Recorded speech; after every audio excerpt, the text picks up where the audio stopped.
Hogyan lettem 2 év alatt eladóból sikeres vállalkozó? Elmesélem.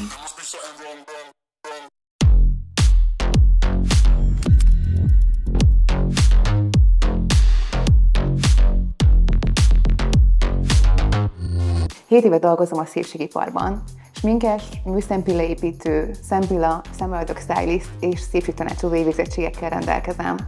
Hiába a rengeteg képzés, nagyon sokáig mégsem tudtam beleállni egy vállalkozásba. Az évek alatt bejártam a ranglétrát, dolgoztam eladóként, személyi asszisztensként, foglalkoztam social médiával, és 2 éve még munkanélkül is voltam. Egy teljesen átlagos, középosztálybeli borsodi családból jövök, rengeteg sikerrel és pénzzel kapcsolatos téves hiedelemmel. Az évek alatt rengeteget foglalkoztam önmunkával, mivel tudtam, hogy a munka szerves része ott kezdődik. A változás bő 1 évvel ezelőtt történt meg. Kommunikációs szakemberként összegyúrtam az összes meglévő tudásommal, a szépségiparban szerzett tapasztalataimmal. Ezen a ponton már pontosan tudtam, hogy mit csinálok. Kialakult egy nagyon stabil, visszatérő, elégedett vendégköröm. A naptáram bő 1 hónapra mindig előre tele van. Elindítottam a saját szemöldök stylist képzésemet, ahol a tanulóimnak kommunikációt, marketinget és ügyfélszerzést is oktatok, mindemellett márkanagykövet lettem, képviseltem a márkát, amivel dolgozok. A segítői szférát mindig közel éreztem magamhoz. Van egy különleges képességem, nagyon jó érzékem van az emberekhez, szinte beléjük látok. Ezt valaki vagy kedveli, vagy egy kicsit tart tőle. A vendégeim mindig azzal viccelődnek, hogy a nálam töltött idő felér egy terápiával. Innen jött a mentorprogram ötlete.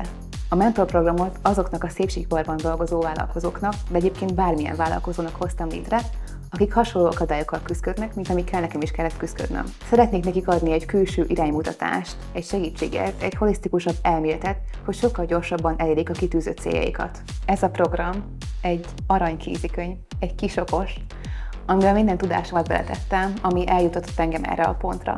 Szeretném megtanítani az embereknek azt, hogy nincsen lehetetlen. Ég bennem egy tűz, van bennem egy erő, amiből szeretnék és tudok is másoknak adni. Itt nincsen konkurencia, itt csak te vagy, és amikor erre rájössz, akkor fogok neked tudni segíteni. Egy dolgot tudok garantálni. Az az ember, aki részt vesz a mentorprogramon, már nem ugyanaz az ember lesz, mint aki eljött a mentorprogramra. A sikerhez egy dolgot kellett legyőznöm, önmagamat.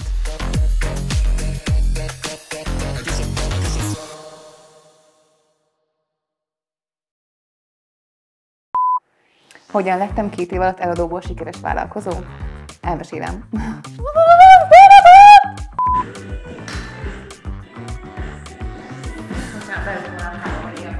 Tudod, ilyen, hogyan izé? Hanem valami ilyen természetesebbet akarok. Marketing és kommunikáció. Marketinget is.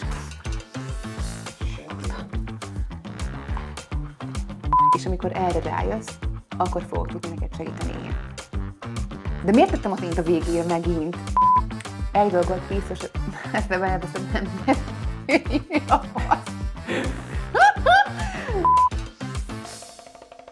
Én. Ki más? Nem kell segíteni. Pont.